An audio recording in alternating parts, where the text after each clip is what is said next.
The following episode of Dave's Video Graveyard contains spoilers and naughty words. Listener discretion is advised. Have you ever bought or rented a videotape that wasn't quite right? It may have been a pirate copy. Ratings advice. Use it. It's on every... We're going streaking! Dave's Video Graveyard. That guy in a little coat. At no point in your rambling, incoherent response were you even close to anything that could be considered a rational thought. I'm not a smart man. Shut up! One tubby. What's wrong with him? My first thought would be alive. Why so serious? Wise man say forgiveness is divine, but never pay full price for late pizza. Hail to the king, baby. Hey, Mom! The meatloaf! We want it now! The meatloaf! Of all the radio shows in the world, this is definitely one of them. Dave's Video Graveyard on 100.5 WOWFM. Okay, you people sit tight, hold the fort, and keep the home fires burning. And if we're not back by dawn, call the press. It is 100.5 WOWFM, Dave's Video Graveyard. An absolute pleasure to be with you, whatever you may be doing. It is time once again to talk all things movies with a very special pair of guests this evening. I'm branched out, I'm coming for Shannon's glory, and I'm stealing all the indie bands. That's right, I am joined by Georgia and Tom from All Right Psycho. Georgia, how are you? G'day. Great. Lovely to have you. And Tom, how are you? Bloody great. Lovely. I'm doing a man's voice. You ripped me off. So, we've had a bit of a Hughesy cameo before the evening has even started, so things are going good. We talked about some fingernails falling off. We've talked about some teeth trauma, so it's going to be an interesting evening this evening. We are going through your top 5 movies of all time. How many times did you both change this list? Tom changed it 7 times on the way here. Yep. And I reckon I only changed it once, but trying to get to the list in the first place was a very big struggle. Right. Now it's time I want to hear about all the times you've played Wembley, all these other things you've done. Oh, yeah. Tell the world who you guys are. We are the best band in Adelaide. The world. Don't be humble. Yeah. We had a gig last Friday at Ancient World, rocking it around Adelaide for last year. We just released our first EP probably like a month ago. Our EP launch got ruined a bit by the corona. But other than that, we just, like you said, playing all the stadiums and entertainment centre coming up. I don't know any other stadiums in Adelaide. Arena, London, I think we're playing. Yeah. Stonehenge. Yeah. And what kind of gangster rap do you guys do? Look, we're pretty New York. We're pretty old school. Right, okay, yeah. You know, step to me, you get shot. Okay. Yeah. I went even further back, and I thought it was like the, let's go buy your hat. That kind of stuff. Nice. So, how long have you guys been together? Fully for a year and 3 months and 4 days and about 36 seconds now. But we've all been friends since high school. So, we've known each other for a long time. And just the last year... Really? Ever since Georgia was just that scary girl on the bus. Yeah, you didn't catch... Tom actually didn't catch the bus, but he likes to be involved. No, I was too rich for that. Yeah. And by on the bus, he didn't mean riding it. You're actually standing on the roof. Yeah. Just eyeballing it. And then everyone was like, all right, Psycho, and that's where the name came in. Of course. I did wonder where that came from. Now, I have to ask, because I feel like I'm going the opposite, how many times do you get backhanded compliments because you're a lady in rock? Because people can't seem to get past that fact. Well, I think I get backhanded compliments about everything all the time, right. Not just this. All right, I'll ask a man now. How many times do you guys get backhanded compliments because of Georgia? Look, she's. I'm the toughest one in the band. I'm the toughest member. Yeah, sweet. I don't think people don't try it on with you. They don't. Maybe it's because I'm a woman. A tough woman. A strong woman. Strong woman. That's what we're about. Strong, here. independent woman. And we make strong, independent that does woman hardcore music. gangster rap. That's strong indie woman. Yeah. Nice. I always wanted an indie band to call themselves Diana Jones because I think that would be the coolest name of a band. Indie Anna Jones. Perfection. I don't like that I had to spell it out and drop down the chart and pointed it with my laser pointer, but yeah, that's the joke I was going for. Crack the audience in the face with a whip. Dance harder, you dogs. So what's your background when it comes to enjoying movies? Are you guys film nerds? What's the go? You just a bit of escapism? I'm a big movie lover.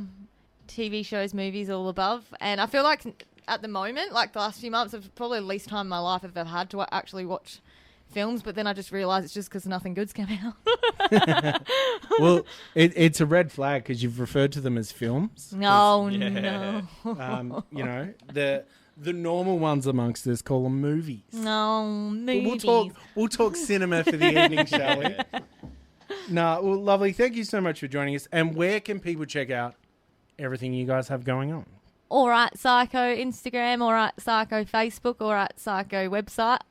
And our fantastic EP/album/ I'm not sure what the definition is, and I've never actually cared, is available on Spotify. And every other streaming service Your that's extended available. play. That's right. It's very extended, more than what an EP should be, but yeah, it's fine. Well, hey, if you listen to an EP on repeat, that's got to count as an LP.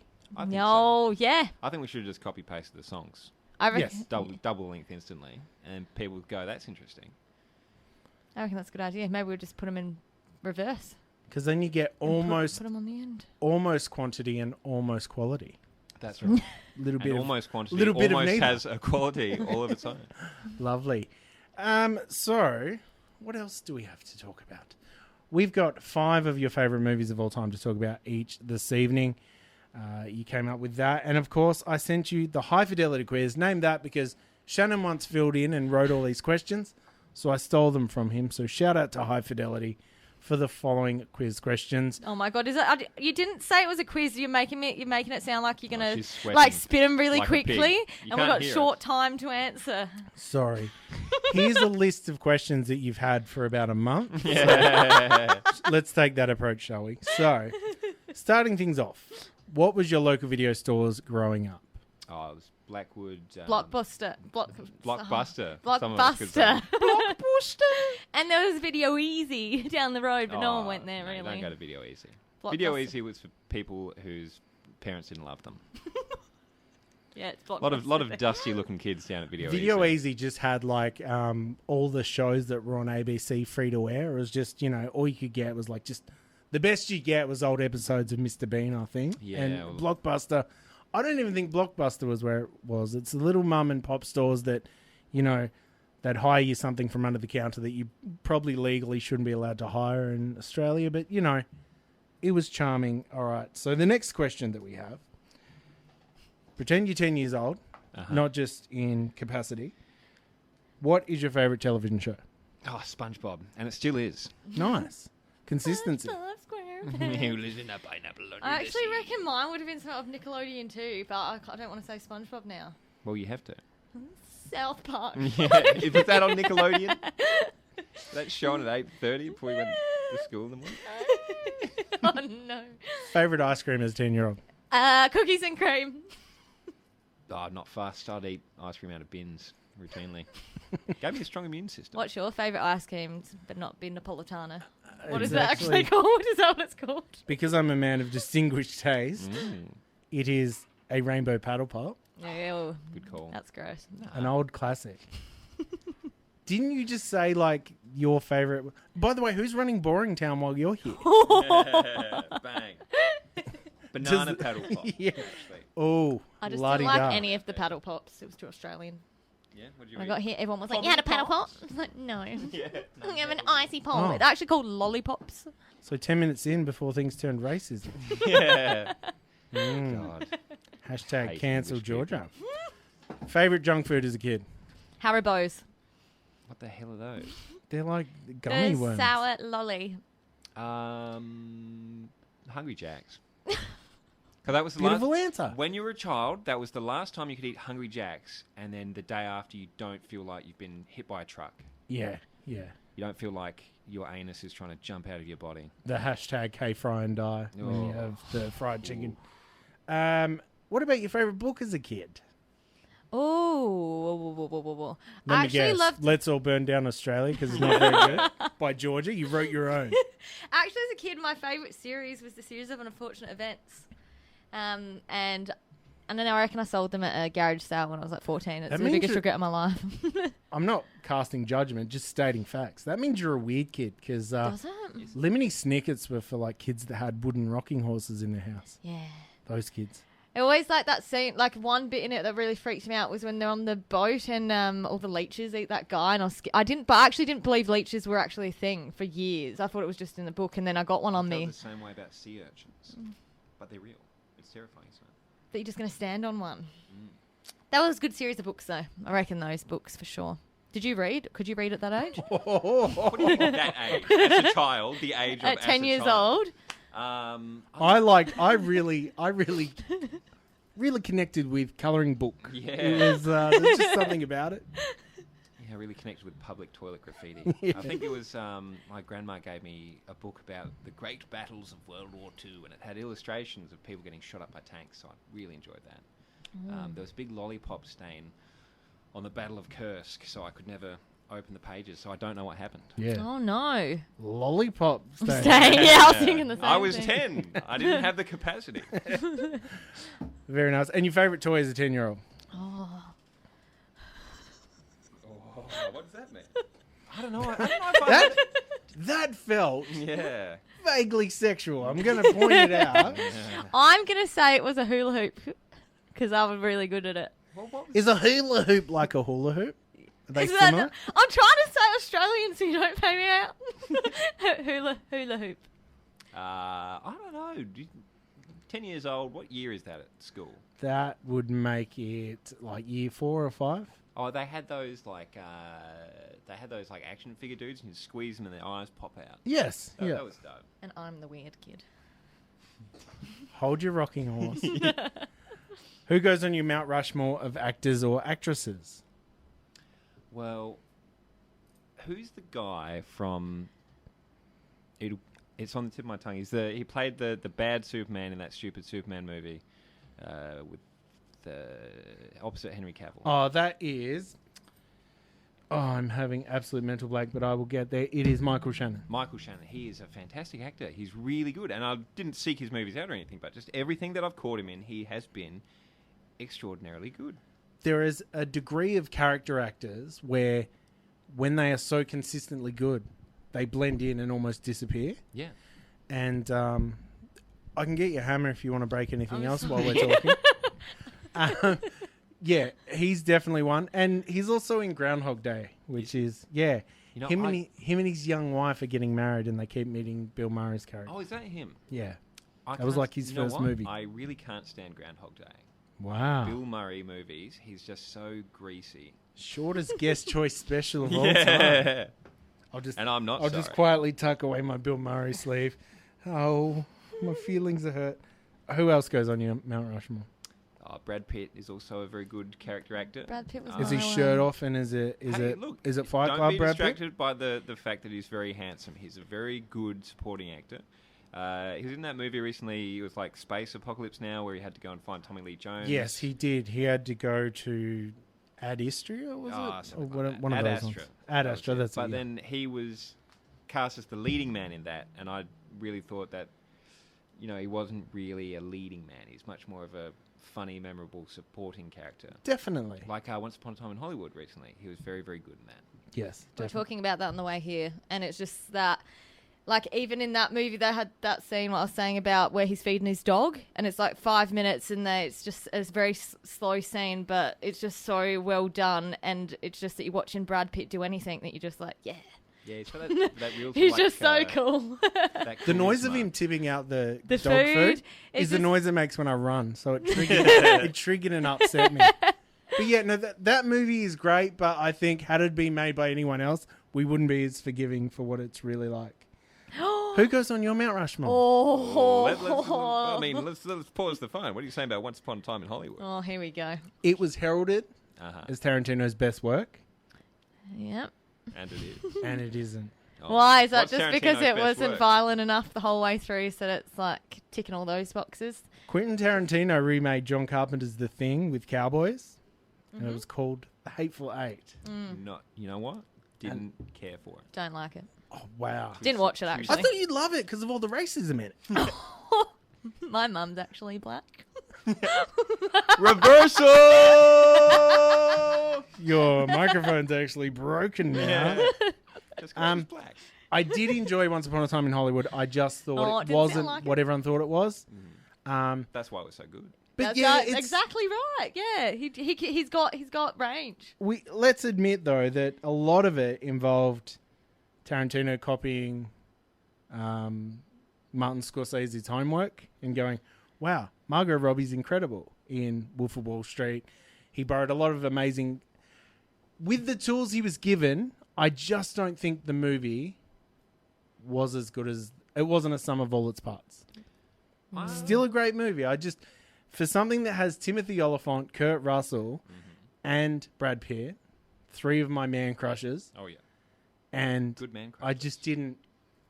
It didn't resonate with me. You know what? It was just so beautifully filmed, and it was just such like an incredible twist on such a sad story and an alternate reality, and it was just so smart how he did it. I just think it was so interesting. The whole way I was just... At the start, What's your blog about your foot fetish again? I was just going to advertise I it. mean, that was pretty obvious there. Yeah. But, I mean, what? There wasn't feet in The Hateful Eight? Come Yeah, on, I whose know. movies are we talking about here? So where are we at? Are we friends or are we undecided after that? Well... Let's see how... Because are you going to say it's Tarantino's best movie? Yeah, because, and here's the thing. Here's what you said at the start. We started all this was, if anyone else made it, it wouldn't have worked. And I think you're right, because the movie, so much of it is a misdirection. You watch it and you think like, oh, Tarantino's really matured and he's making this dark sort of mood piece. And then bam! In the last 10 minutes, The he's most like, brutal ha, thing fuck you've you. ever seen. And genuinely- it's hilarious. It's a fantastic like, meta-commentary on his own career, and I love it. I did appreciate that it's Tarantino going, all right, here is my course correction for all of my naysayers, all of my, critics. Like here it is. And But then he's at like, the end, just he's like, joking. here's someone getting killed in a pool with a flamethrower because I'm Quentin Tarantino. Exactly. Enjoy. Glorious. He's amazing. I saw that in the movies. The whole theater was like, the noise was incredible. People My dad loved it. didn't like it just because he loves Bruce Lee, and he was just personally offended at his portrayal, but I'm like, grow up. Hey, Brad Pitt won an Oscar for beating him up. So, who else goes on your Mount Rushmore? Oh, I find it hard. Do you know, I'm trying to remember his name, but I can't. Who I just... he's the bad guy in Inglourious... Can you say the word bastards? Christoph Waltz. And then he's the good guy in Django. Yeah. Christoph Waltz. Amazing, because I belongs loved there. both those movies, and I just didn't realise it was him because I hate him so much in Inglourious. Yep. And then I was so sad when he died. And then it was my dad and my brother said, do you know that's that guy? And I was just like, imagine being that good an actor that you can pull off both sides and be so hated and so loved in two different roles. Amazing. So you're a fan of pulling off both sides. What Yeah. can you take from that? Fair enough. Very open person. Cool. All right, let's go to the next question. Would you prefer to watch a movie at the cinemas or at home? Depends on the movie. Yeah, I think everyone would prefer to watch a movie at home. That's why cinemas are dying. Nah. Everyone prefer to go to the movies. Gold You go to class the or movies. nothing. Yeah, gold class. You can pour champagne at your own house. Yeah. You know? You don't have to wear pants to home cinema. You don't have to wear pants to the movies. Yeah. I know. Everything's a choice. I know. And they're always like, oh, the popcorn's expensive. Oh, put your pants back on. They're, Yeah, they're it's just annoying. too needy. When you do go to the cinemas, what is the food of choice? The butteriest popcorn that you can have. Oh, and you put some chocolate and you put it in the popcorn. Where do you get the chocolate That from? Oh, you get some M&Ms and stuff. You put it all in the popcorn. Some pods, smush it in the popcorn. That is just caveman food, and you're a monster. Actually, What do you do about your hands? Like, honestly, is it just a wipe it on It's top just of all the whatever. seats? Well, they pay someone to do it. If you don't wipe your disgusting buttery hands on the seats, the cleaner guy has nothing to do. He gets Exactly. bored. The best Okay. snack Community service. is Nando's. Nando's, chicken tenders, and some chips in the cinema. Oh, I and everyone hate- just hates you because it smells so you good. terrible Rustling the kid. paper the whole time. I want tell Soccer this- Curry into the cinema. I've told this story infinity times, but the second Transformers film that came out was ruined because someone sat near me and ate a hot Coles chicken out of the bag with their hands. Oh my And god. Rotisserie chicken has that thing where you're like, that's the best smell in the world, but at the same time you're like, that's a dirty nappy. Like it's that weird fried chicken smell. That is the most powerful thing I've ever heard. I don't think it was a human. I think I saw a demigod at the cinema because just the power move of eating it with your hands as well, like just... And the noise. Oh, it was monstrous. Oh, actually, did you ever go see the movie The Quiet Place? That was the worst thing to ever watch at the cinema. I didn't see that at cinemas because that would have been annoying because you would have heard all the other movie screenings. I went with one of my loud friends, and he opened his stuff just as the movie started and started eating, and then we actually realised the whole movie was silent, and it was just so awkward. Do you I was pour scared your- to breathe. Do you pour your Nando's into your popcorn? That's a good idea though. What a monster. Sweet and salty. Name a film that you've both instantly had to stop watching. Oh, I had to For stop any watching. reason. The only movie I've ever walked out of was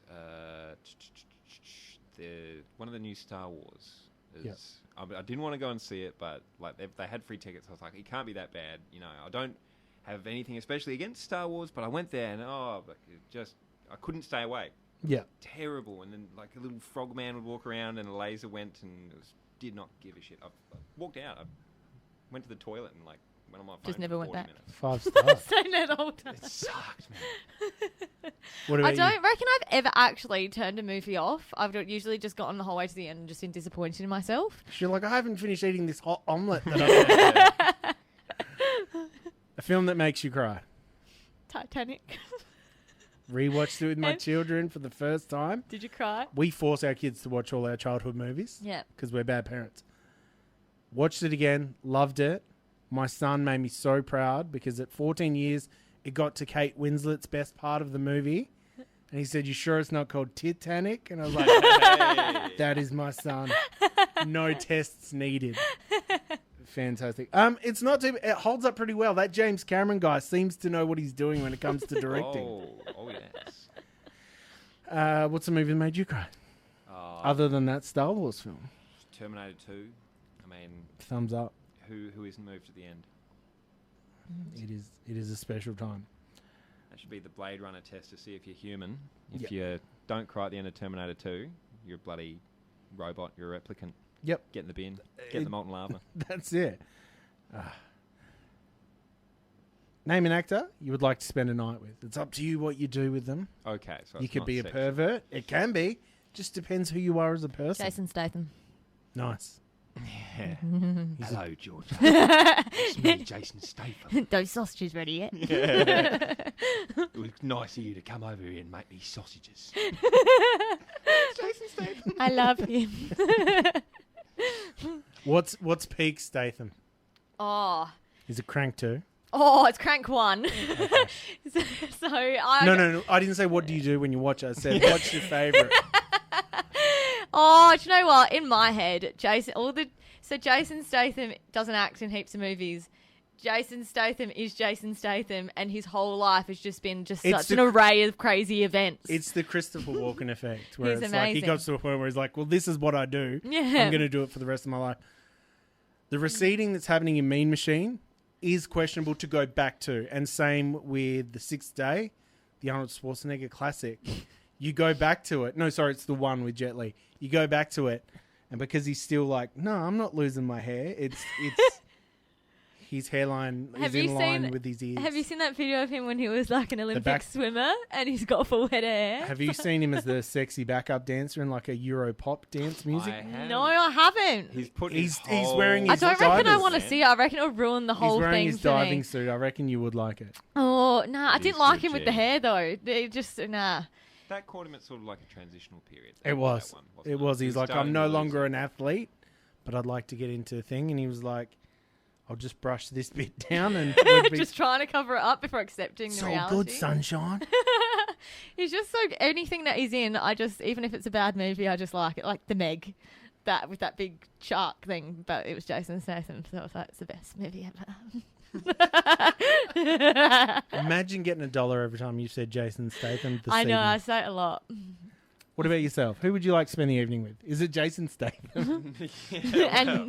Well, just so I could eat all those sausages you prepared. That would be good. You just don't feel left out then. Have some of these, Tom. Thanks, Jason.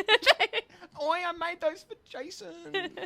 I don't actually know, because I think that's one of those things where you'd be... If you pick someone you admire, then you couldn't talk to them normally. You'd just be like, being an awkward weirdo the whole time. Hello. They'd be like, hello, it's me, Tom Hanks. And then you'd just be like... It's so... yeah. That's how you talk to me all the time. Huh? Oh, because I'm in awe of you constantly. It's the smell. I do. It's so revealing, and I respect it, the honesty, because you've essentially blocked yourself in your own imagination. Because you could be like, I would hang out with Tom Hanks, and he would want to tell me about all his thoughts on life. But no, you're like, look, Tom Hanks, but... I won't be able to talk to him. I could tell you that, Brad Pitt, and we'd go, and I'd pop a wheelie on my fucking Razor scooter, and he'd be like, you're a cool dude, bro, and, you know... But you know that's never going to happen. That's not going to happen, you know? Doesn't matter. I've got to answer the question truthfully. This isn't my... If this is a fantasy, then George Clooney, and we rip a fat bong and go skydiving. I realise we probably should have had a group chat, because you didn't explain that there's no pass and fail. It is an open-ended, subjective questionnaire. So. I'm sitting there with Jason Statham cooking me sausages. Yep. And Sitting. and I'm there sweating as Tom Hanks tries to talk to freaking me. out while I throw them at you. Yeah. Sorry, Tom, I can't concentrate. She keeps throwing sausages at me. Well, the correct answer was Salma Hayek, so you both failed. Which movie freaked you out as a child? Oh. Please say Cheaty Cheaty Bang Bang.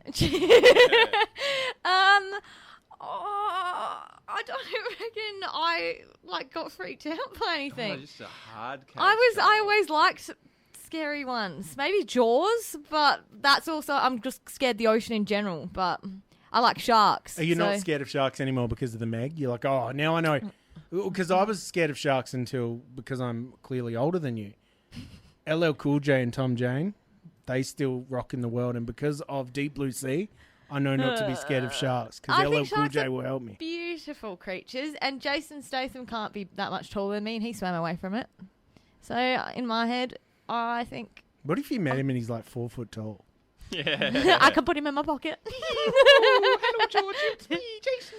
You've got a little backpack where you've just got his arms and legs out of the size like 3PO. It'd be That's great. the dream. What about yourself? Oh, I remember being really scared of one of the Indiana Joneses ending. It was either the first one or the third one. One of them where someone turns into a skeleton.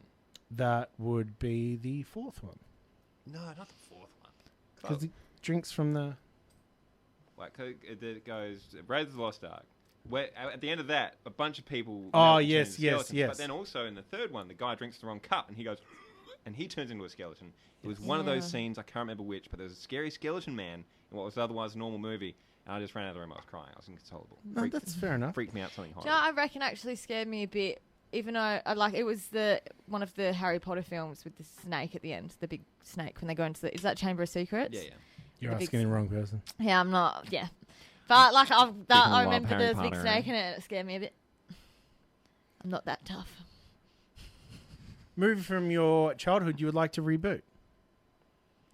Reboot? I don't know that movies need to be rebooted. They just keep ruining them by rebooting what them. What are they going to do? Because they rebooted The Lion King. I watched that when I was a kid. didn't watch it. And then what? Oh, I was like a kid and I was watching it. I was like, oh, you know what's ruining this? The magic of fantastic 2D animation. if only they made this photorealistic.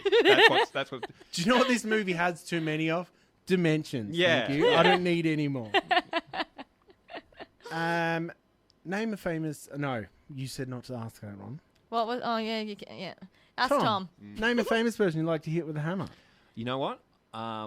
Jimmy Savile. I just saw the documentary about him. We've just finished it myself. Oh, well. I mean, I don't You would be doing the world a service. Spoiler, I would. Spoiler alert. Yeah. Turns out he sucks. Yeah. Okay. It turns out he's the one whose name we do not speak. If you could add your favourite fictional character to any other film to make it better, who would you choose and what would the movie be? Great question. Great question, Georgia. I would had all add the Jason answers Statham. Jason Statham. I would add him in to hardcore Snatch. pornography. Again. So there'd be two Jason Stathams. He would also play the boxing promoter as well. He would. And they'd talk to each other. And I think that would really butter my biscuit. And neither of them would use real names. They'd always say Sunshine. Yeah, Sunshine.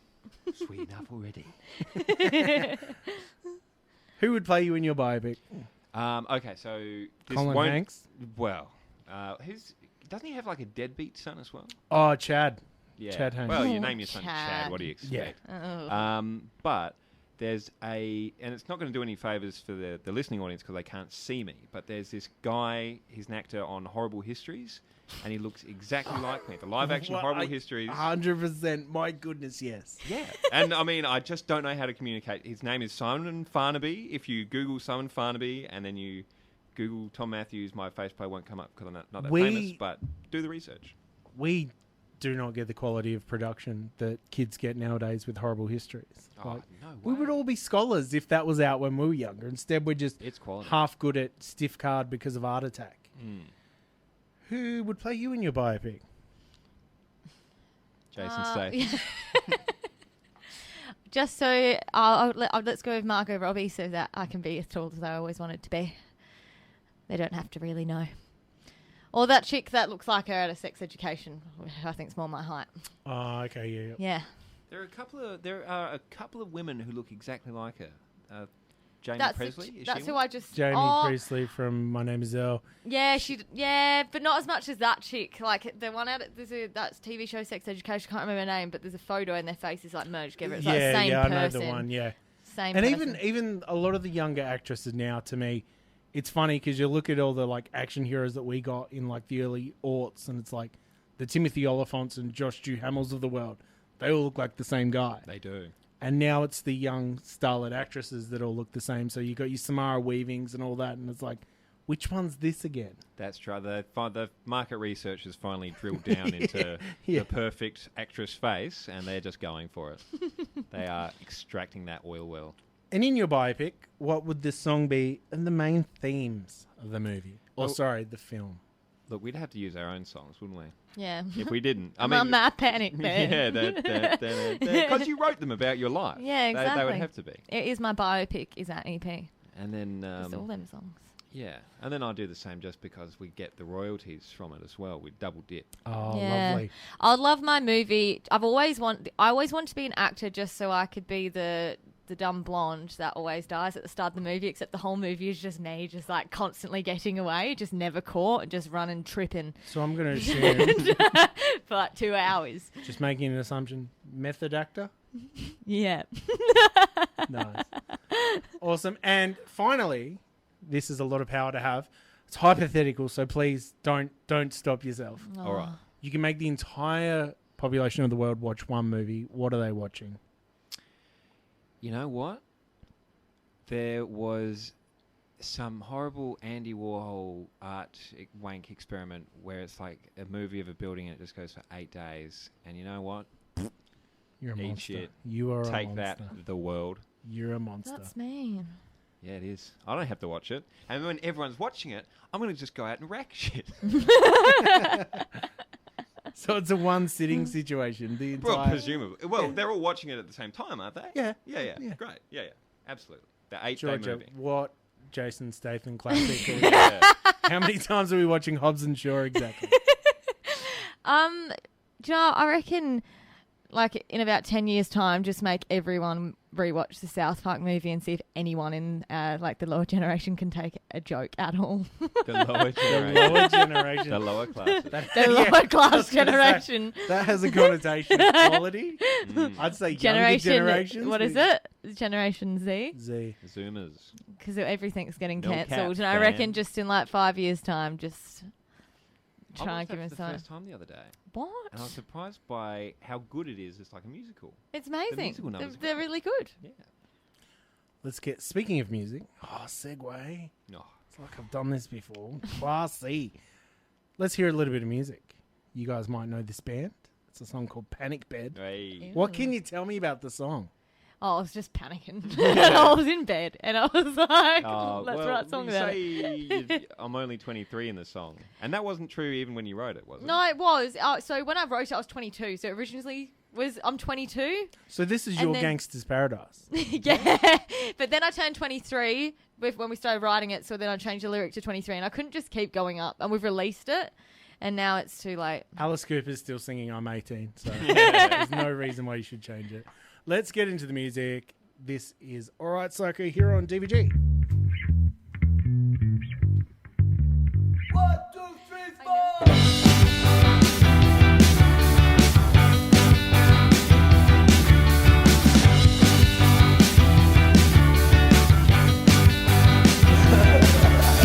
I am stuck in a rut back here. It's like I don't know where to go now. And the time is running out. And it's going wild in my head. I know what is next. I know what is next. I'm only 23, but now it's like time is running out. Time is running out. I'm shaking uncontrollably, hopelessly, nothing's calming me. My head's 1,000 degrees. I'm on my knees, my muscles seize, feeling so damn insecure. I'm on the floor, can't reach the door. This is happening again. I count to 10, but I'm on my panic bed. I'm on my panic bed. I'm on my panic bed. I'm on my panic bed. I keep thinking about where I should be, but I don't know how to get there. Damn, it all seems so unfair. And I keep telling myself out loud that time is running out. Time is running out. I'm only 23, but now it's like time is running out. Time is running out. I'm shaking uncontrollably, hopelessly, nothing's calming me. My head's 1,000 degrees. I'm on my knees, my muscles seize, feeling so damn insecure. I'm on the floor, can't reach the door. This is happening again. I count to 10, but I'm on my panic bed. I'm on my panic bed. I'm on my panic bed. I'm on my panic bed. Control your mind, just count to 3. Close your eyes, just breathe slowly. Everything's gonna be okay. Just think of all you could have run. It's not back then. You're safe and sound. Now it's time for you to be free. I'm on my panic bed. I'm on my panic bed. I'm on my panic bed. I'm on my panic bed. It is 100.5 WOWFM, Dave's Video Graveyard. I am joined by Georgia and Tom from All Right Psycho, talking about their all-time favourite films, starting things off with one of Georgia's favourites. We are talking about the 1978 film Grease, starring Olivia Newton-John, John Travolta. What a fantastic film, with music by the Bee Gees. Pretty much the only thing anyone's ever noticed Stockard Channing in. This movie is incredible, but before I let you talk about it, because I'm a bit of a gatekeeper when it comes to this area of film, do you love Grease 2? No. Monster. No. All right. So we'll put an asterisk next to everything Georgia says this evening because it's wrong. Why did you pick this movie? It was like, that was the film growing up that I watched a million times, and whenever you picture yourself in a movie looking at the car, I was Sandy, and that was my dream. It's maybe why I became a singer one day. I just want those films that you can, like, all the songs, they're just... like, Is it why you've also gone through 4 vehicles for racing with pink slips? Seems a lot more glamorous in the movie. I just think that it's, like, one of the most well put together musicals. Like I've never seen another musical that I'm like, oh, I love this film. But this whole film was just amazing. It's an iconic movie for a lot of parents because we all got to be kids watching a movie mainly concerned about sex and not realise that it's mainly concerned about sex. Yeah. It is a filthy movie. Yes. But what a fantastic movie it is. I've always thought, have you heard the conspiracy theory about the ending of this? No. They believe that Sandy and Danny die and actually fly off to heaven at the end in Grease Lightning. Oh my God, when the car goes up into the sky. There is a whole thread of all the ideas they have behind it. Well, how do they reckon they died? I don't know. I think I don't know. It's a good question. Like when he was racing, like he really ran her over at the end. I personally think the coolest car in the movie is Crater Face's flamey car. Yes. I actually, in the city the other night, there was a guy in a car that had all the flame. I've got a video, I'll show you after. And he just had the music pumping going down the street, just loving the attention. I'm like, yeah, like you're cool. And he had really bad acne scars that you pointed out to him. I was like, how very dare you? Nothing like a movie about high school students played by mid-40-year-olds. Yes.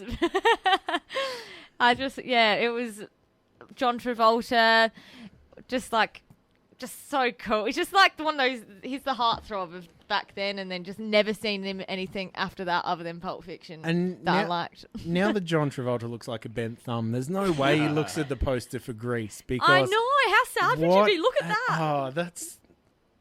It's much like...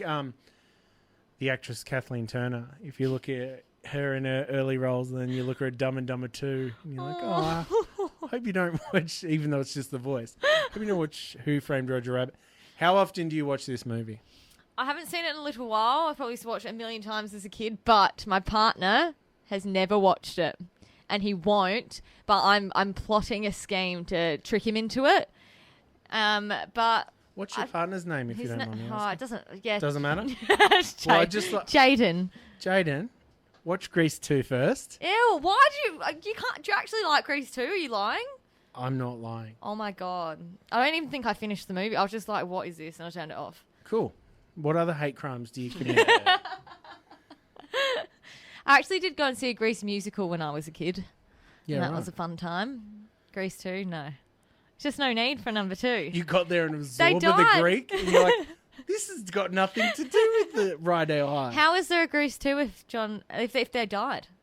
Because it's Sandy's cousin Michael Kerrigan, played by Rex Manning from Empire Records. I definitely turned it off. I definitely turned it on, but I definitely turned it off. You're definitely wrong. Maybe I'll watch it. I might watch it in about a week or so. And if I don't like it, it's on you. Direct all your emails to Tom, and I'll let him answer on my behalf. Okay. Because you're wrong. Do you like Grease, Tom? No, I don't. It's weird. It's a weird You don't movie. like Grease? They're played by like 80-year-olds. Who cares? They're shuffling around, and then like I saw like some BuzzFeed article about it, and BuzzFeed, so I was like, oh, whatever. But it was like, how weird is this movie?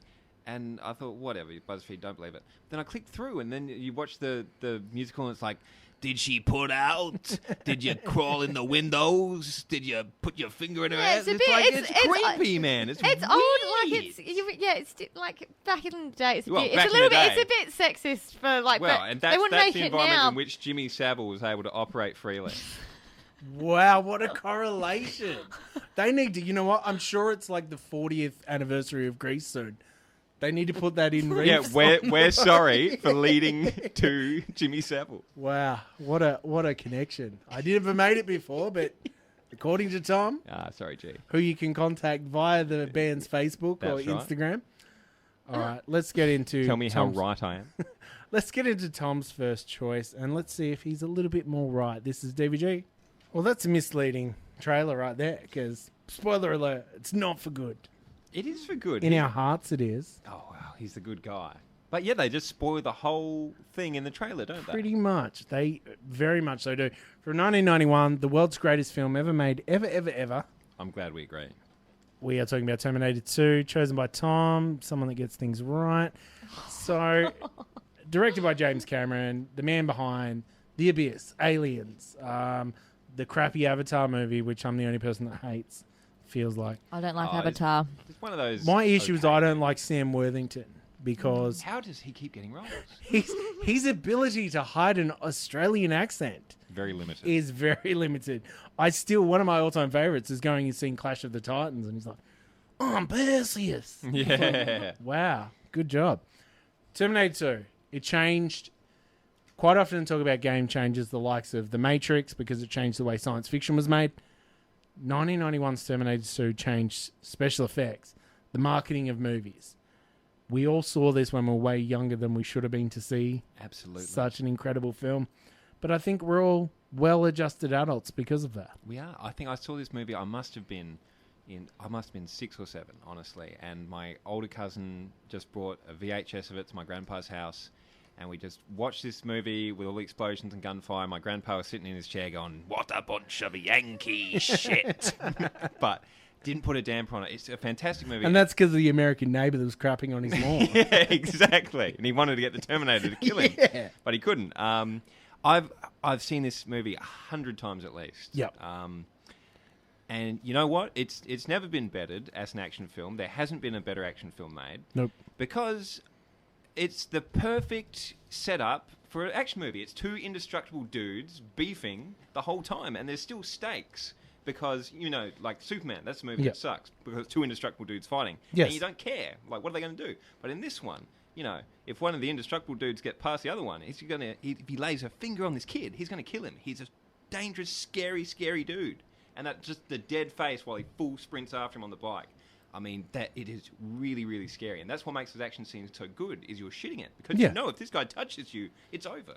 100%. And as a kid, I always used to think, because it shows that obviously parts of his liquid metal can detach from himself, I was always like, why doesn't he throw spears all the time? And then I don't know if you saw Terminator Dark Fate, but I did.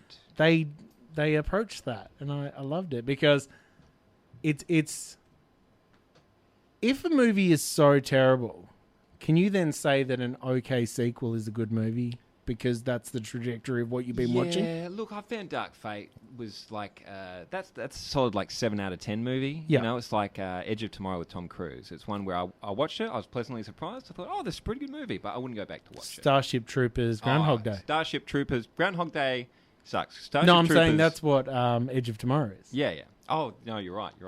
Oh, I should have said Starship Troopers is one of my favourite movies. You've said this like 12 times tonight. Every time we've spoken about a movie, that's my favourite. But yeah. Is it because of the nudity?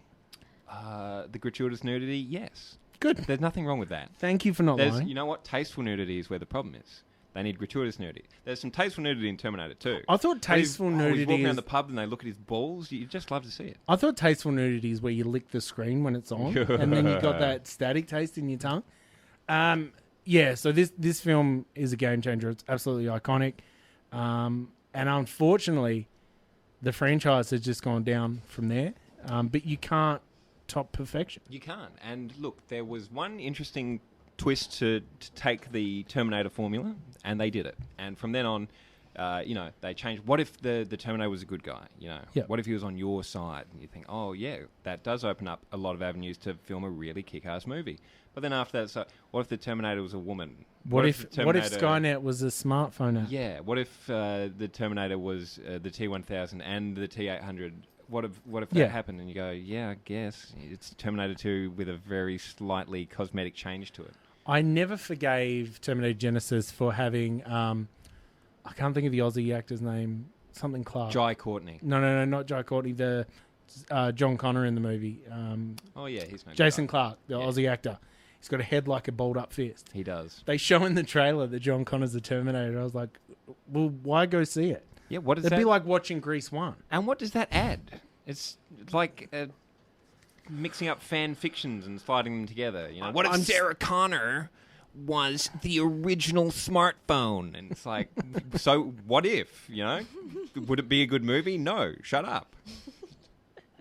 Yeah, good call. Not you specifically, but the hypothetical scriptwriter of Terminator Genesis. But yeah, look, there's no topping perfection. There's no topping Terminator 2. James Cameron was married to Catherine Bigelow when he wrote Terminator. He was also married to her when he wrote Terminator 2. Yep. He wasn't married to her after True Lies. Okay. And And the you think trajectory that's of sort his of a- film, I personally think, because we've gone on to see what an amazing filmmaker and screenwriter that Catherine Bigelow is.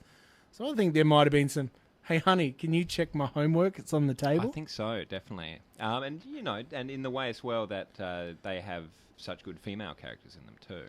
Yeah. Maybe the deft touch of a woman involved there somewhere, certainly. So isn't there something similar going on with George Lucas? Didn't he have a... Yeah, they say that his marriage to Kathleen Kennedy actually tracks with the quality of what he had to do as well. Mm. Good times. Well, hopefully we can get onto some more great movies, but we've peaked, so might as well go home. It's all downhill from here, baby. That's it. Let's get back into it. This is DVG. 1994, the world was changed once again by Pulp Fiction. Georgie, you picked this film. Yes. Why did you pick it? Because it's a film that you can watch over and over again, and every time you'll pick up a new joke or something that you just never got before, especially watching it when you're younger, and then watching it more and more as you get older, and then picking up watched stuff this when they were 10. Yeah. And then as you watch it more and more, even as an adult, if I watched it tomorrow, I dare say I would laugh Tell at me something one that I person never on got. earth that knows what a gimp is that didn't learn it from... Man, what is going on? Why does he live in a trunk? Finding the plastic bag, mommy.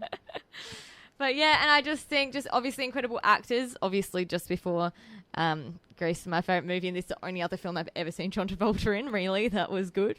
I believe there is a documentary about the time him and Nicolas Cage swapped faces, and it's an incredible classic. I just don't really like Nicolas Broken Cage's Arrow. face. So.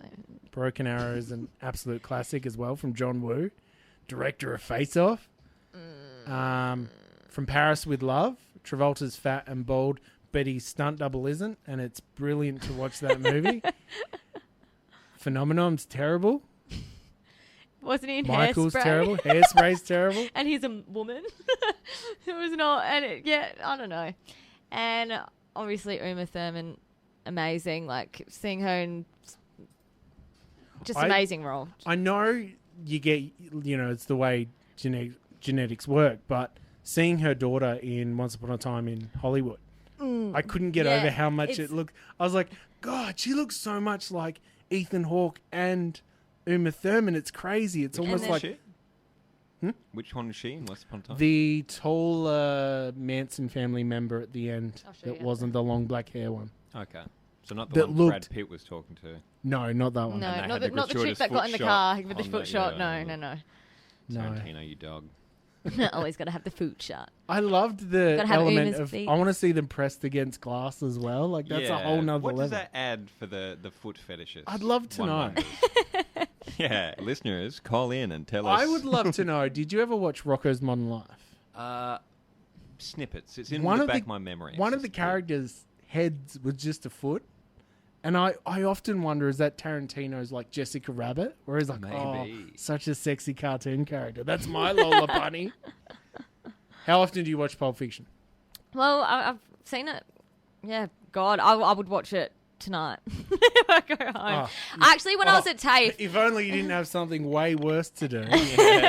When I used to, when I was studying at TAFE, I used to put it on just constantly because it's one of those movies that you can fade in and out and just like not be focusing on and focus on. It's always going to be a good bit when you look up. What did you study at TAFE? Interior design. Oh, wow. Yeah. This place could do with a bit of sprucing. Yeah, do you want me to paint it? No, that's fine. The intermezzo with the blue renderers is very... I think the only thing the studio needs is Moons and Stars quilt cover that would be blinds. so good. Or like the little sticky glow stars that you can put on the roof. Painter's Enemy, but yes, I do see the good part of them, yes. I have a collection room at home because I collect videos because I'm an adult. Yeah. And the whole roof is lined with glow-in-the-dark Oddbods cards. So cool. It's my take on the glow on the stars. Awesome. What would you give Pulp Fiction out of 19? Out of 19? Yep, that's how we rate things 20. Here. 20, wow. It's just, how can you fade between that many different storylines, still bring it all together, all of them be individually interesting? And it was the first time that had been done when he did it properly. First time it had been done well anyway. And he just, I know. I think that was just this was the start for Quentin. Have you seen True Romance? I have seen True Romance. Do you love it? I like. It's not one that I've watched on repeat, but I do like the movie. Good. I think I can appreciate all of his films. Like even what's it called? The one with the car and the car Death kills Proof. everyone. Look, like if I watch that, like if I really want my partner to watch it, but I know that he's probably not going to like it and he's going to think it's bad. But just because it's Quentin Tarantino, I can appreciate it and I'm just like, it's so good. I put it to you, if you explain to him it's Kurt Russell and you Google image Rosario Dawson, Yeah. I think he'll be up for watching No, Death Proof. but I was like, no, we got to watch it. And he's like, I want to watch the trailer. And I never watch the trailer for films. It's something that, I don't know if that's something that you do, but I hate watching trailers for movies. And I went to put on the trailer and I watched a bit of it and I was like, I don't want to show you the trailer because you won't want to watch it because it just seems really silly. But it's a really good film. I do love that movie as well. Well, let's hear a little bit of music here on DVG. Don't forget, you can join in the conversation. Send us all your corrections. Look for Dave's Video Graveyard on WOWFM on Facebook, Instagram, and anywhere else that you can type it in, even if it's like an adult site. Just look for us. Whatever you find, send it a message. Correct us. Send an adult site about Grease 2. Tell them that we're wrong. Whatever you got to do. We're going to get back into the music now. This is 100.5 WOWFM. Trying to decide what to play. And we'll go with... I have no idea. This is DVG.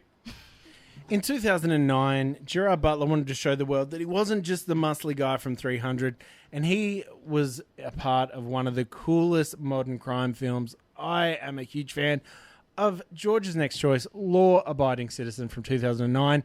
Very upset that, spoiler alert, Jamie Foxx wins out in this movie because I was rooting for the bad guy the entire time. It wasn't everyone. What a grueling opening this movie has, and I don't want to ruin Gerard Butler for you because I'm a huge fan of G-Bart. When he's doing his Scottish accent in movies, his mouth's normal. When he's doing American, he's talking sideways out of his mouth. And now that you've heard that, any movie you watch with him, watch it, and it's just like, can you project? That must be, Scottish must be forward. And American must be sideways because it's all shows. Much like someone pointed out recently that Christian Bale's mouth moves like he has a lisp, but there's no lisp there. Oh, that's so irritating. And That's you can't stop watching it when you see it. Why did you choose this movie? And is it because you want to seek revenge on the people that murdered your family? 100%. I just want to show people it so that they know that this is my plan. It was just full-blown twist central. Like so many movies that I hadn't, this, like I said to you before, I don't watch trailers. Didn't watch a trailer for it. Didn't know what to expect.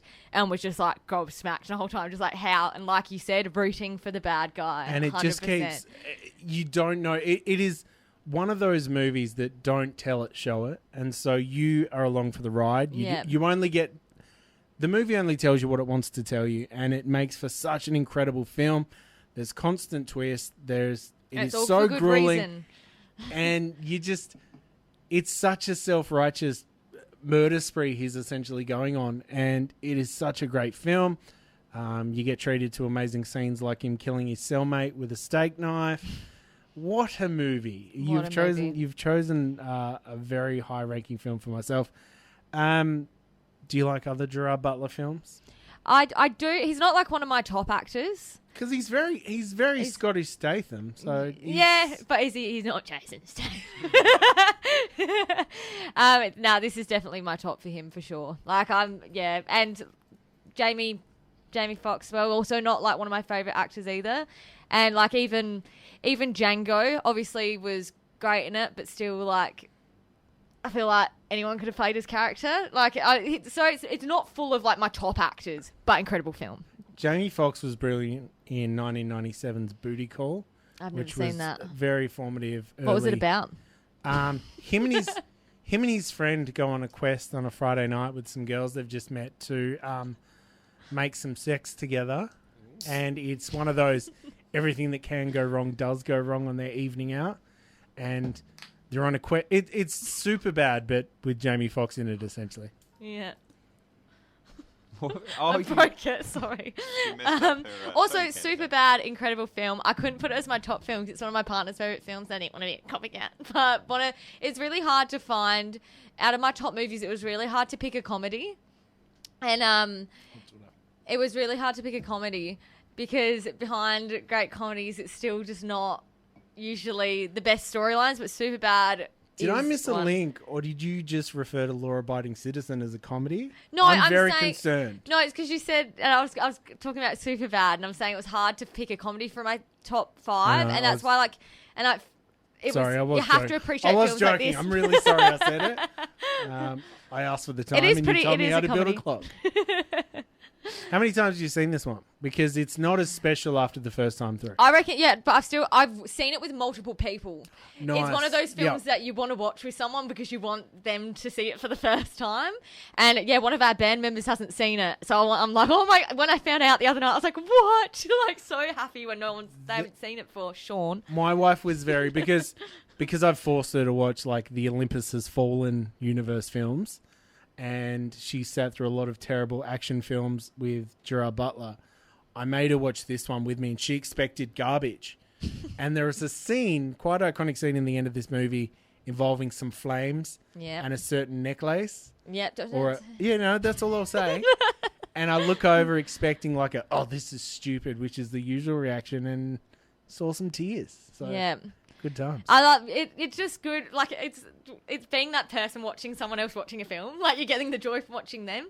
That's like like when my partner made me watch Tenacious D, knowing it was one of his favourite films. It was just that pressure the whole time to enjoy it. You know that they're not watching you. They're just. Not watching the movie. They're staring at you. Yes. What did you think? I thought it was really good. I wanted to say it's crap just for the sake of it, but I couldn't because are a monster. No, it was pure talent in the songs, and it was fun. I couldn't help but laugh the whole time. It was a very good film, but it was it was a lot of pressure. Lovely. Well, let's get into a little bit of a promo, and we'll continue the list here on DVG. Much like George's last choice, Law Abiding Citizen, Saving Private Ryan is a movie that is so enjoyable and incredible while you're watching it. But my goodness, does it change your mood for about a week after you've seen it? Why did you choose this movie, Tom? What does it mean to you? Oh, look, there's not a man alive that doesn't have this in his top 10, surely. Look, I was thinking about this on the car trip up here.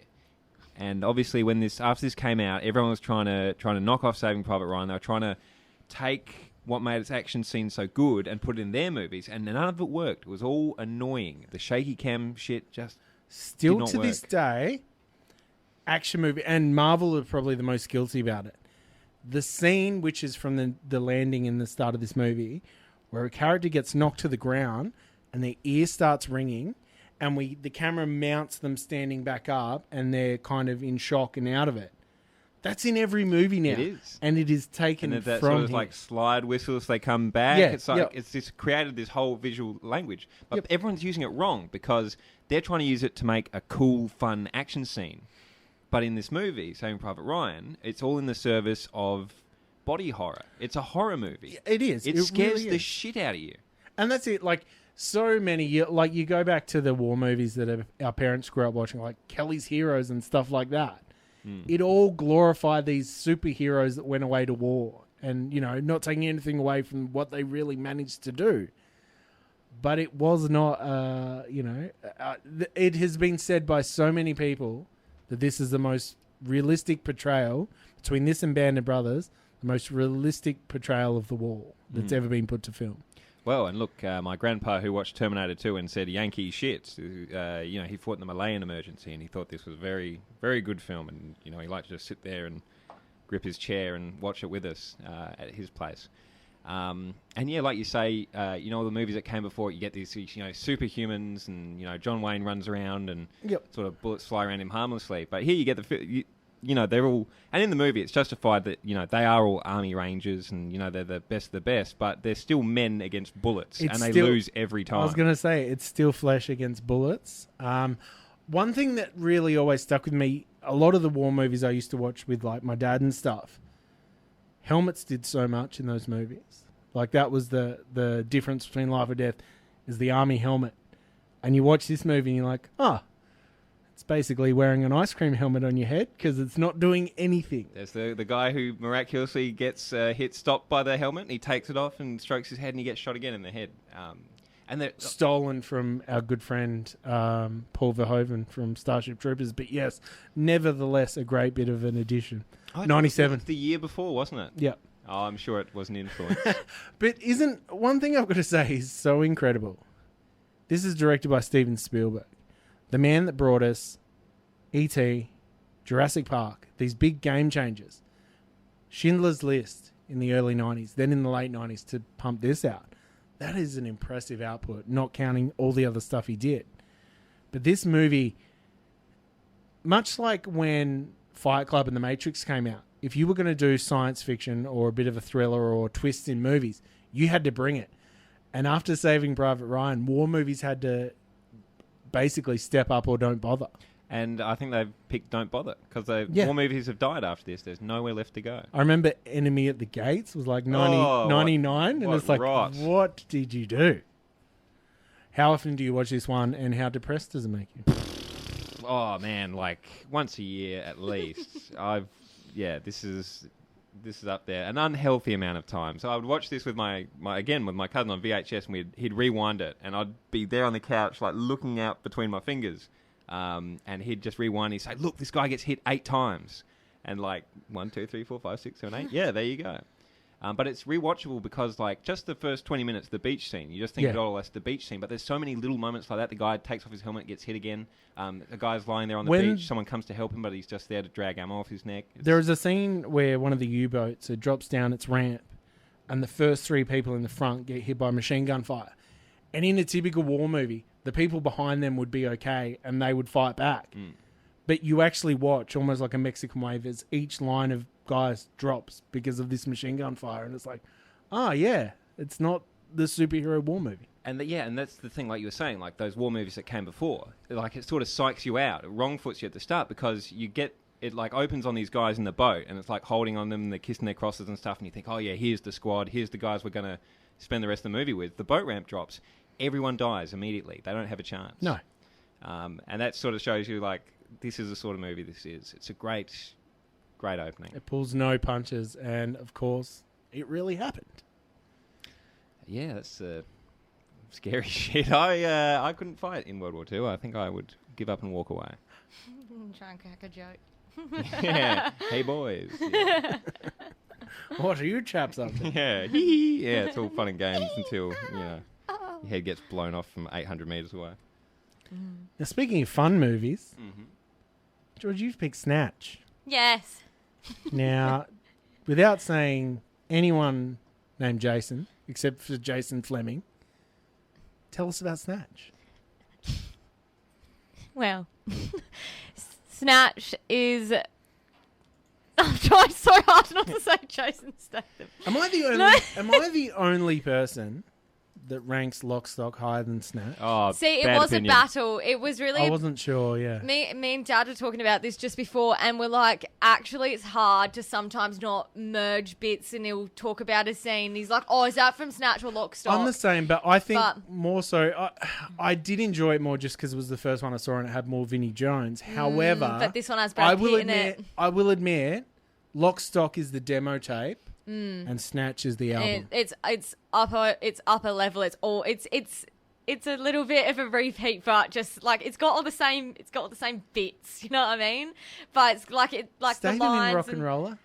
Pardon? Is Statham in Rock and Roller? No. That's the same director. Yeah. This guy just keeps making the same movie again. Have you seen The Gentleman? Yes, incredible movie. Dad is obsessed with it. I didn't finish. And also, everyone listening, 2 weeks' time, George's dad will be my guest. Yeah. Here and the bank job as well was also a great one. But and all of them are just such great films. There is a horrendous lower level. I don't think it's Guy Ritchie, but it may be, called Revolver. I haven't seen it. It's got Andre 3000 from Outcast, Jeremy Piven. Sounds terrible. I think it might be Guy Ritchie, but it is Snatch. Yeah. But Americanized and you can't have it Americanized. Your pop would hate it. Your pop would just... He would. Can imagine what he'd call it, yeah. It's literally like the English gangsters. Like, you can't make it No, American. but it's set in England, but it's the English contingency over there. I think your mate might be the lead of Revolver. Wow. Nah, honestly, for me, this one, I remember when I was younger, I don't know why, because I love Brad Pitt now, but I used to be, Brad Pitt's not that good. I think just for the sake of it, because everyone loved Brad Pitt. And then this was the movie that I was like, dude, he's not just a pretty face. Like, he is an incredible actor. And well, I had to live through that because Interview with the Vampire happened. Pardon? Interview with the Vampire happened in my timeline when I was younger. Yeah. And then every female on earth was like, Brad Pitt's Obsessed the with greatest him. actor ever. Yeah, but and you don't want to give actors the greatest actor of all time because they're good looking. But then he's like, he's achieved it so much since then. Speaking of movies like that make you cry before, in the scene when they set the caravan on fire with his mum in it and he's crying, so it kills me. Both Brad Pitt and DiCaprio, I think almost had to overcome their disability of being too good looking. Yes. And I like that DiCaprio went down the path of looking like a flesh-coloured Kermit the Frog now. And he really leaned into that dad bod just shape. Brad Pitt was like, he had to do things like in Once Upon a Time, be unlikable with the element of like what happened with his wife and stuff. See, I think just to overcome looking at that guy's face and body. This is another element of why, even though Snatch is what we're talking about right now, and Once Upon a Time in Hollywood is also so amazing, is because it's not just about them being the good-looking hero guy in it. They're both like Leonardo DiCaprio is a bit of a loser in it, like halfway, and Brad Pitt is just like he's a stunt double. I mean, he's a bit like it's not just about him being good-looking, but this movie, it does have him in it. He's got hair. See, that's why this is why we don't care about it. It looks weird with hair. He looks like he should be doing an accent, but I guarantee he can't. So therefore, he's not. He actually looks like Antonio Banderas' stunt double in this movie. Oh my god! Who's the American actor in Snatch? Same director though. Yeah. Who they say, have you got anything to declare? And he goes, yeah, don't go to England. Dennis Farina. He's so good. But there's so many, the whole of Snatch. I could watch a million times. Again, partner watched it, fell asleep. Broke my heart. So you're now single. What you're saying is, any eligible batches, please send a message. Yeah, after Grease, then that, and then it's just Grease 2. Amazing film. Grease 2 is a good movie as well. It's not. It is. Do you like Grease 1? You can't keep. I love Grease 1. Look. Do you know what I found weird though? I was watching the 40th anniversary trailer, and "Born to Hand Jive" was the song they used in the trailer. I was like, that's literally probably the worst song in Grease 1. Weird choice. I think all the songs are individually good. You like Blue Moon? But Blue Moon. Because you like Sonny's butt. I would love to sing. I mean, I'd love to dance with someone to that song in the moonlight. Yes. Jaden, you listening? Someone. No, kidding. Jaden. The Wolf of Wall Street is another one of your choices. Why did you choose it? Tell us about it. Some of my top actors, actually, just most of them. Jonah Hill, for one, just coming out all stops being amazing in that film, hilarious. But Leonardo, what he pulled off in that film, especially. I'm sorry, did you say Leonardo? Leonardo. The foot fetish is coming out again now. Yeah.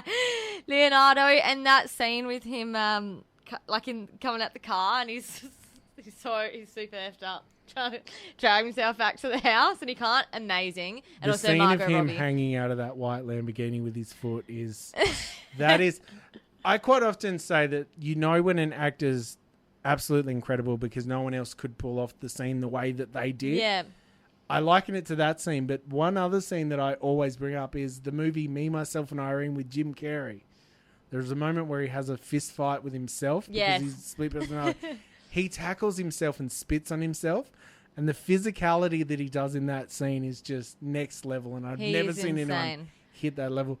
The entire world fell in love with Margot Robbie because of this movie. I fell in love with her in Neighbours, but that's just me. Yeah, I just think that she is another one that's just like that pretty face, and it's like fighting with the pretty face to be a good actor, not just because she's good looking. But I think she's the same, that she's just incredibly talented, and I think was brilliant in this movie. But much like Ryan Reynolds with Deadpool, she's definitely struggling to shake off being Harley. But the difference is Deadpool was good and Suicide Squad was not good. True.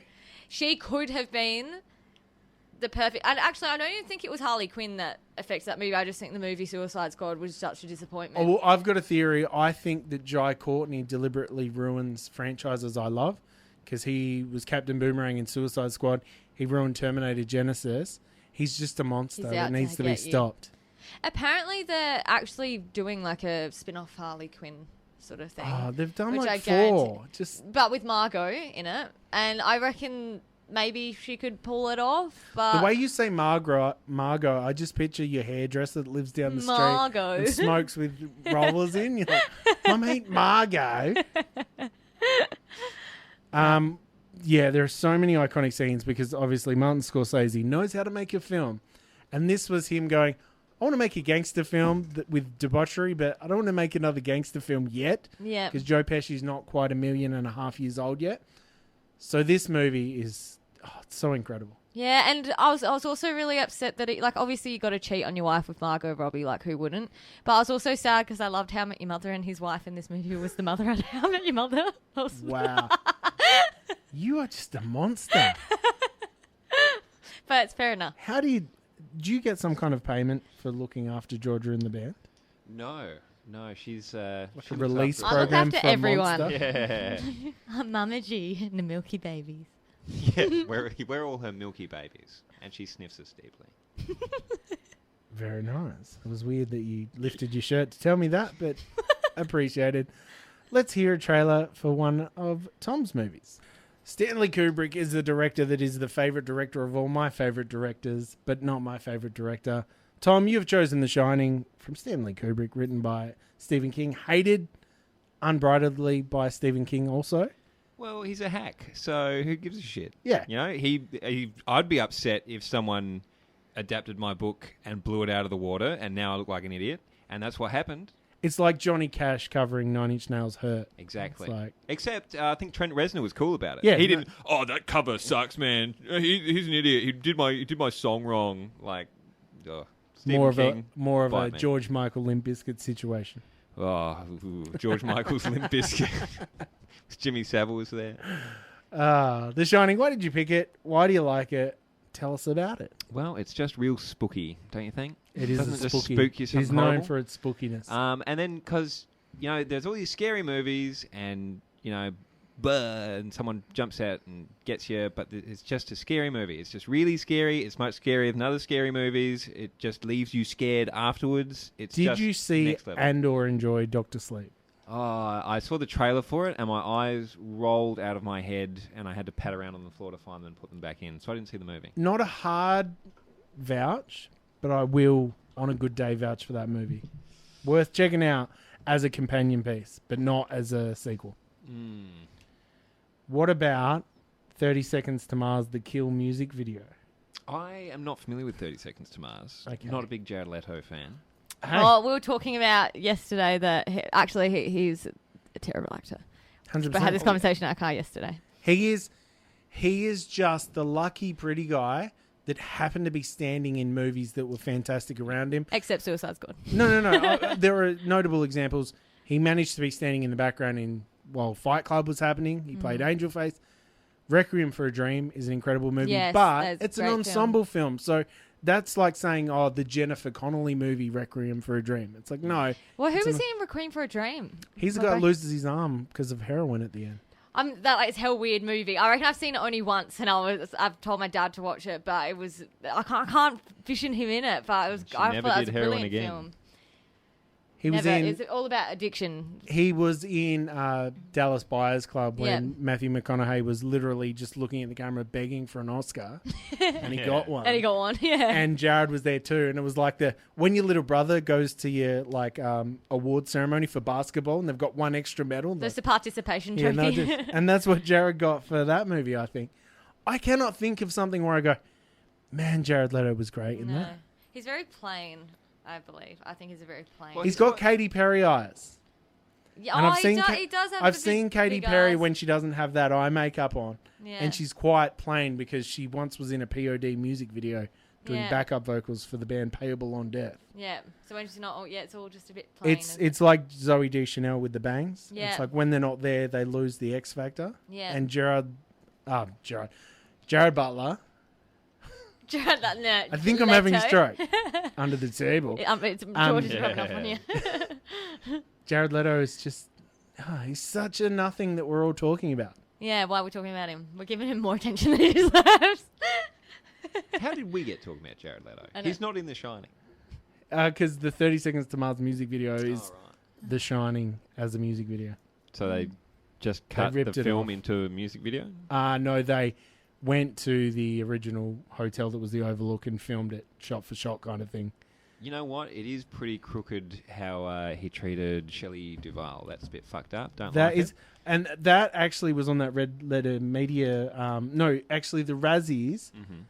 Only last week, they rescinded the Bruce Willis win because of, I reckon it was... Aphasia. Yeah. No, I was trying to think of the name of the movie.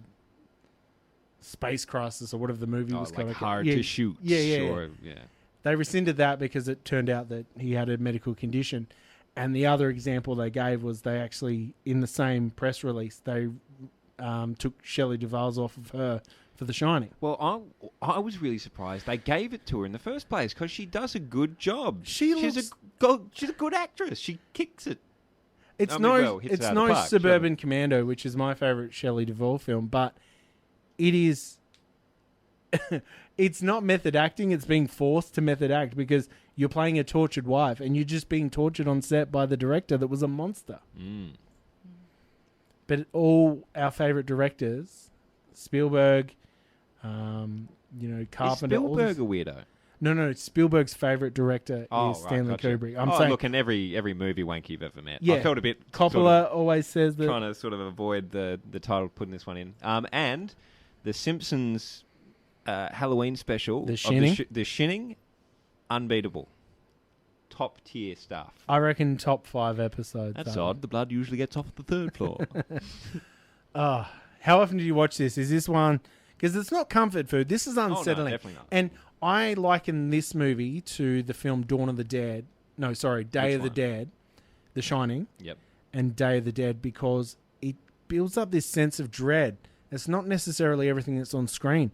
But you feel uncomfortable after the movie finishes. Yeah, and you remain uncomfortable for ages. And with The Shining, he chases his family around and freezes to death in a maze.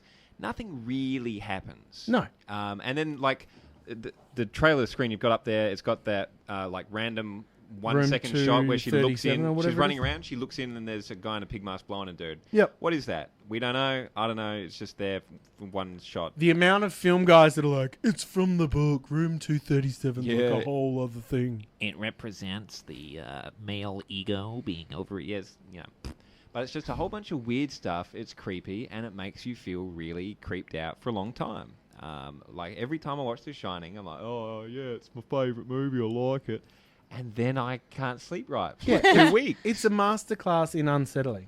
It's very, very unsettling. And most movies go for scary, but this is the only scary movie in the world. Ever.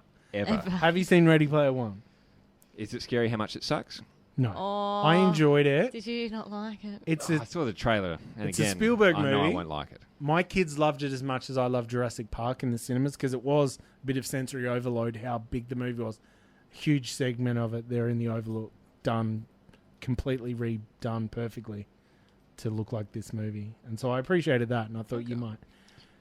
One of the levels they go to get the key or whatever, and one of them is The Shining. Yeah, well, it's a kids' movie. Does the fat old naked woman come out? Well, funnily enough, and they beat her up. One of the characters is scared of horror movies, so doesn't want to do the Overlook stage.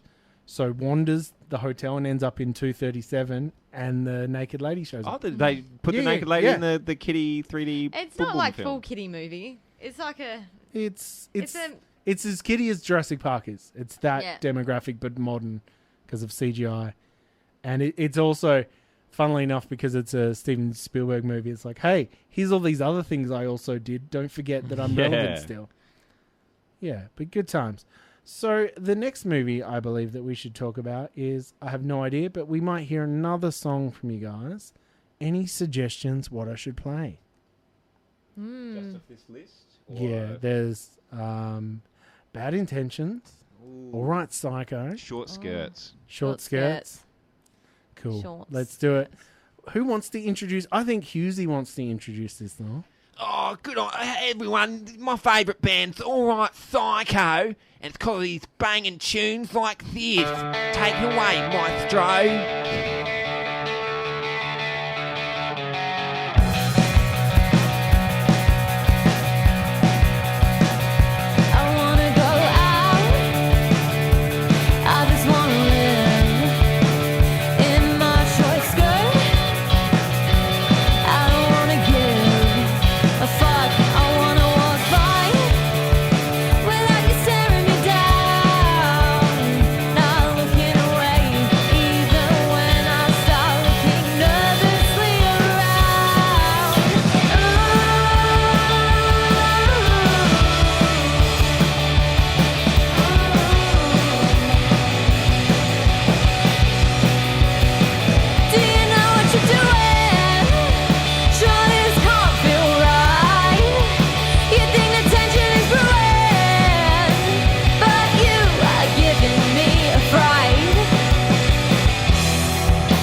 Sunrise for 8:40. Oh no, boy, I'm not that easy. Can't we just accept that it's easier for you to respect us than expect us to have a joke with you and just not let that shit affect us? Two wide eyes you drive by that makes me so nervous. I'm fearing for my life now, even if you did not do that on purpose. It is Dave's Video Graveyard. We are talking about Indiana Jones and the Last Crusade from 1989, one of the greatest years of film that wasn't 1999. Tom chose this cinematic classic, the final ever Indiana Jones film ever That's made. right. And then they never made any more. And thankfully, because it ends with them literally riding into the sunset. So it's great they didn't go back on It's that. exactly the sort of ending you expect from Indiana Jones, and it works. Yep. Yeah, it's a good one, because the first one, I think that's everyone's Indiana Jones pick. Everyone the third one, go- it's got Sean Connery in it. I'm surprised Raiders never gets picked on here. Temple of Doom gets a Does it? heap Oh, of run. contrarians. Yeah. It's not that good. But they just need to realise that you just need a bit of Sean Connery making a plane get crashed by With the seagulls umbrella. and an umbrella. And they go undercover and go on an airship, and he gets his book signed by Hitler. It's like silly, it's cartoony, but it's still, it's great. It's a fun movie. I love it. It's funny. This is one of those movies, much like 89 Batman for me, where I will sit for hours and watch movies about, here's 10 things wrong with this movie. Here's 10 things wrong with this one. But then I'll be personally offended by the Indiana Jones and the Last Crusade one. I'm like, no, you just not watching it right. I watched the 1989 Batman the other day on Netflix. It's a really weird movie. Like, it feels much closer to being like a 50s like soundstage movie. It is campy as, and people forget that. Yeah. And it was intentionally so? Or? Yes, I think you look at all the working parts of Tim Burton's film career and you're like, oh yeah, he knew what he was doing. And there's just so many weird things about it that don't quite work. Like Bruce Wayne has, like, the butler is an actual butler, and Bruce Wayne is like, go get me a champagne. And he's like, yes, sir, right away. And you're like, that's a bit cruel. You know, I don't like this guy. And he can't move his head either. And it's so obvious. I don't know what people in 1989 were doing. What were people in 1989 doing? Well, we didn't have superhero films weren't a thing yet, because no one cares about Superman, especially Superman the old ones. Sucks. Amen. He just big time. Like, what are you doing? Like, you're not. Henry not Cavill's interesting. my Superman now. Henry Cavill, he's beautiful. Look, he's handsome. And that's the most we could ever expect from a Superman film, is they cast a handsome guy. Now they have to make the superheroes have personalities, like you're saying, just for about Deadpool. It's like you love Deadpool not because he's a superhero, it's because he's funny. And he's like... My favourite DC movie, sadly, is Shazam. Shazam. Because it was the most fun out of all of them. Yeah.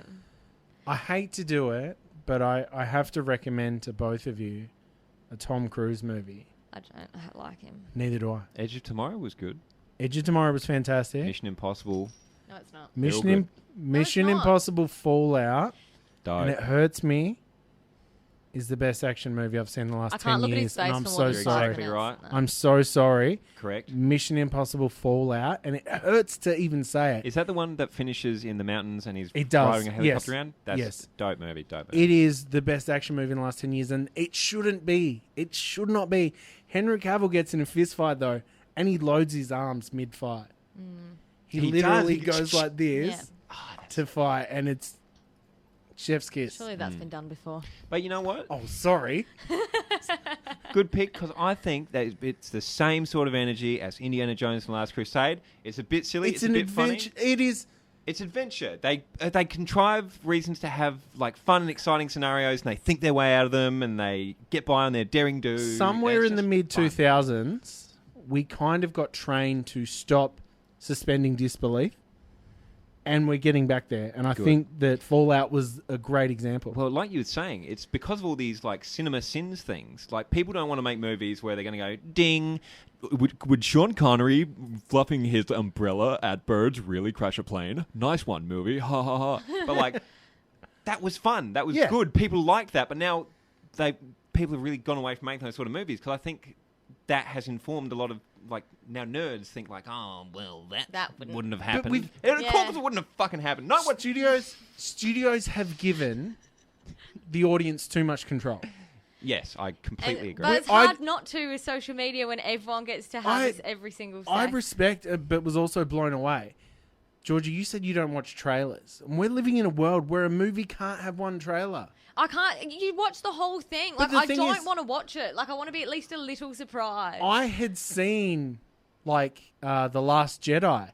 Yeah. Every part of it by the time it came out, because there was 40 trailers. They don't 10 teasers. They show you all the best bits for some reason. Yeah. And then they show you all the medium bits. And then they even show the boring bits. Like, they do it in and 5 different trailers. Slobbering nerds react to it all. Yeah. For months and months and months before it comes Men out. at my level of fitness talking about everything wrong with this movie when they've never made their own movie. No one could run like that. Like, you'd never run in your life. What's this? Why has this guy got friends? That's so unrealistic. Just such a basic synopsis is enough to just, like, the basic outline of this movie is this. That should be enough. And if it's good, you can be surprised. And if it's bad, then whatever. Like, and that's just the joy of watching movies. Some of them are good, some are bad. But you shouldn't have to watch the 5 to 12 minutes of it to decide if you might watch it one day. That's the good thing about that, the Shining trailer. That was just, ooh, and there's a couple of shots of the countryside. It's like, here's the vibe. If you like it, come see the movie. Yeah, the vibe. Yeah, just capture the vibe. You just want to capture the vibe. Exactly. Because I wish that we still lived in a world where 1996, the trailer from Dusk Till Dawn comes out. Born. It's the best year. Yes. Wow. Wow, you just made me really old. That back in the day, I feel like when people talk to me about Casablanca right now, and I'm like, no one cares about your old black and white movie. Shut up. When For Dust to Dawn came out, the trailer was like this Tarantino crime heist. So we all went to see it, and it's a vampire sexy movie. Yeah, and how would you... But it was a sucker punch. No one knew.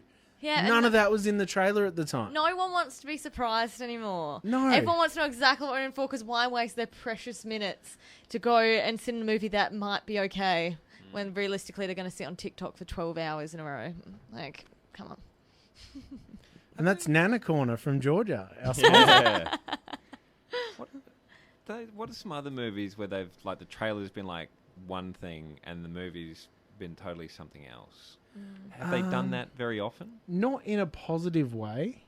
I think there's been some course correction after a movie's been finished, and the studio's trying to pretend it's something that will sell more than what it actually is. Oh, your Suicide Squad. Your Suicide Squad, things like that. But I do miss... one thing I will say I loved about Suicide Squad, even though I hated the movie, music video tie-ins is my soft spot. Yeah. The memories of watching Rage and, like, you know, finding out about Stallone's movie The Specialist, because Turn the Beat Around by Gloria Estefan has intercut clips from the let's film. get some more Gloria Estefan back into our lives. Hey, even if it's Miami Sound Machine, it does not matter. As long as Gloria's there, Even I'll better. watch your action movie. If they put Fallen in Love, put that in New Batman, I'll watch it. Do it. The old Batman. They did a tie-in like Prince. That's so out of place. And Yes. Jack Nicholson's walking around to it. Like, I'm meant to believe that But cigar-smoking mobster Jack Nicholson listens to Prince in his Batman spare has time. a Come long on. history of perfecting the tie-in music video, a la Kiss from a Rose for Batman Forever. And the only good U2 song that is Hold Me, Thrill Me, Kiss Me, Kill Me from Batman Forever. Right. So it's just the one movie, Batman Forever. Yeah, but that's doing all they're the both the heavy Batman movies. lifting here. Bad Dance from that. Shut up. Yeah. Coolio's 1, 2, 3, 4 from Batman and Robin. That's not quite as much of a banger, but it's a good song. Jack Nicholson's Joker, overrated? Definitely. I was so disappointed with that. Everyone's Who's like, the best "Oh, Joker?" yeah, Have who's you the best actually Joker, him or Heath Ledger?" Have It's you Heath seen Ledger, clearly. the Joker film? Oh, I've seen the clip of the Oh, you mean post-credits clip River of him in it. Phoenix from Indiana Jones and Last Crusades Brothers Joker movie? Is that who it is? Joaquin Phoenix. The recent one? Yeah. Yeah. Oh, what, the Joker I thought movie? that was really Oh. good. Did you not like it? I think it's a very Like, realistic literally, on like, we mental live in a health. society. Like, get Yeah, out but of I it. think he was a very good actor in it. Like. Yeah, he's a good actor in a stupid movie. I don't use Twitter enough to have really enjoyed that movie because it's that weird let's go anti-woke culture because Yes. it's bothering us. I'm like, I don't get cancel culture. As you can see from my guest book, I don't understand it. I don't. I hate it. I think that going forward, it's going to be so hard to make any movies with any form of... I don't know. You just can't say anything anymore. You can't do anything. Everyone's scared of getting cancelled. Comedians, so you can't make any comedies anymore because you've got to make sure you don't offend every single person, but you're always going to offend one person. Like, if you try and you can make the most boring movie ever and still offend someone. What movie could they not make anymore, are you saying? All of them. If you put if you post something on social media, there's always going to be someone that has a problem. Like, there's always going to be someone that's like, oh, this is... I don't even want to say it because I don't want to be... I don't want to be cancelled. Come on, drop a couple of racial slurs. I don't know. It's I don't past know 8. if you've noticed the silence from this side of the desk as you did this rant. I was like, if you want to fight him, Yeah, you do. because you just don't... it's not worth saying anything anymore. You can't make any jokes. You can't... Yeah, and like Quentin Tarantino, how much he had backlash about like the violence of his films, and like we said, he had plenty of backlash. More so back the in use the of day. the N-word in his films. Yeah, but then... And then Samuel L. Jackson came to his defense famously, and it's a very satisfying video as well. When he told the interviewer asked him about the N-word, and he asked him, "What's the N-word? Napkin?" You know. And he's, I don't want to say it. Say what? You know, he's Say what really again? making this guy sweat. It's a great interview. Samuel L. Jackson's cool, man. He's a cool dude. He's Have a you cool Snakes guy. on the Plane? Just to I tell me that haven't watched Jackson. Snakes on a Plane. I'm so upset. Now, the one movie that we're going to run out of time is one of Tom's, and I apologise. That's fair enough. But if you were to return, we could do a 2-hour special on Apocalypse Now, and we still wouldn't even scratch the surface. No. Watch the theatrical cut. Yes. Not the redo. Too Do much not- shit. I've never watched a theatrical cut that was better than a director's cut that was better than the theatrical, because it's just bloated with unnecessary crap. But yeah, it's you watch it and you feel deeply uncomfortable, and that's how it wants you to feel.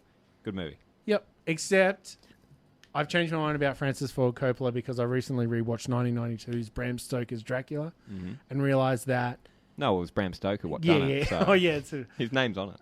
If only Francis Ford Coppola realised that he was a very bloated in output music video director, because all of his shots look incredible, like you'd expect from a high-end music video, but they're just... Because his shots look good doesn't mean they should go for 6 minutes. You know what I mean? Like, quality doesn't make up for quantity. So Michael Bay with long shots, you're saying? I will put it to you to revisit his output of work and go, that looks incredible, but I don't need to see it for like 3 minutes. It could be a 30-second... And maybe it's just the generation that we are now, or the lesser generation, as you would call it. I think it might be. They're underclass, the lower class, and I hate when they get on Twitter and start talking. How dare they? The chattering classes. What is Alright Psycho's Twitter while we're on the conversation? We don't have one. We got cancelled. Georgia wouldn't stop We saying got banned slurs on on the Twitter. internet. Can't say anything anymore. I can't keep up. I'm so old. It was at and a racial slur. Yeah, Was they got handle. banned for Yeah, some reason. it's The weird. world's gone soft. Well, believe it or not, we are pretty much out of time. Where can people... You guys have your launch coming up, is that right? We rescheduled it, yes. It's going to be on the 21st of May at Jack and Jill. We're meant to be playing with Molly Rocket. Sadly, they can no longer play, but I get to see them this Thursday at Polish Club. Lovely. Woo. And now we've got Lickety Split and Mum Friends on board. So it's going to be a wonderful night. Awesome. Where is it? We actually have a raffle. It's at Jack and Jill Basement Bar. It's at Jack and Jill Basement Bar. So when you buy a ticket, you also get a raffle ticket and you'll win a prize halfway through. What's the prize? I want to do a it's meat secret. tray. But We're not doing a meat tray. There's too many vegans. Doesn't that sound like a good idea, though? A meat tray?